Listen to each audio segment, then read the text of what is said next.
દેશભરમાં આજે મુસ્લિમ બિરાદરો દ્વારા ઈદ પર્વની ઉજવણી કરવામાં આવી રહી છે, ત્યારે સુરતમાં ઐતિહાસિક ઈદગાહ રાંદેર અને અન્ય વિસ્તારોમાં પણ મુસ્લિમ બિરાદરો દ્વારા ઈદની નમાઝ અદા કરી ભાઈચારાનો સંદેશ પાઠવવામાં આવ્યો હતો। સુરતના ઐતિહાસિક રાંદેર વિસ્તારમાં આજે ઈદ ઉલ ફિત્રની હર્ષોલ્લાસ સાથે ઉજવણી કરવામાં આવી છે। રાંદેરના ઈદગાહ અને તેની આસપાસના વિસ્તારોમાં વહેલી સવારથી જ મુસ્લિમ બિરાદરોનો ભારે જમાવડો જોવા મળ્યો હતો। હજારોની સંખ્યામાં મુસ્લિમ બિરાદરોએ એક સાથે ભેગા થઈ નમાઝ અદા કરી હતી। આ પવિત્ર અવસરે લોકોએ એકબીજાને ઈદ મુબારક ની શુભકામનાઓ પણ પાઠવી હતી। સમગ્ર વિસ્તારમાં ભારે રોનક જોવા મળી હતી અને મુસ્લિમ બિરાદરો ખુશીઓ મનાવતા નજરે પડ્યા હતા। સૌથી તો પહેલા હું ઇન્ચાર્જ રસૂલ શેખ બોમ્બેવાલા રાંદેરનો સામાજિક કાર્યકર્તા છું। ઈદ ઉલ ફિતર એક આ ઈદગાહ ઐતિહાસિક ઈદગાહ છે, 400-450 વર્ષ જૂની, કે વડીલોએ કીધું કે ભાઈ આ બહુ જૂની ઈદગાહ છે। તો અહીંયા આયોજનમાં એવું છે કે અહીંયા લગભગ પહેલાં આ બધું ખુલ્લું હતું, હવે અહીંયા વસ્તીઓ થઈ ગઈ।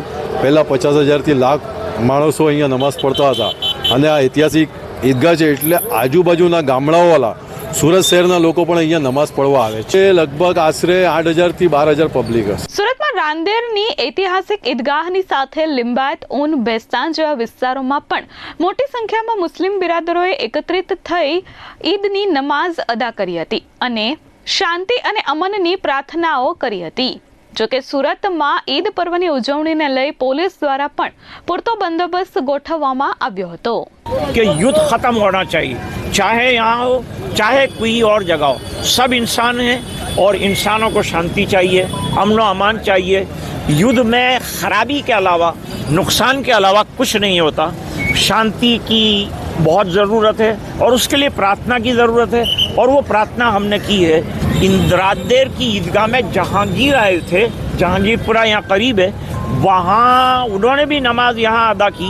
ये ऐतिहासिक ईदगाह है और ये हमेशा बरकरार रहेगी और इसका महत्व हमेशा हिंदू और मुस्लिमों के दरमियान हमेशा यूनिटी का रहेगा। ब्यूरो रिपोर्ट S24 न्यूज़, सूरत।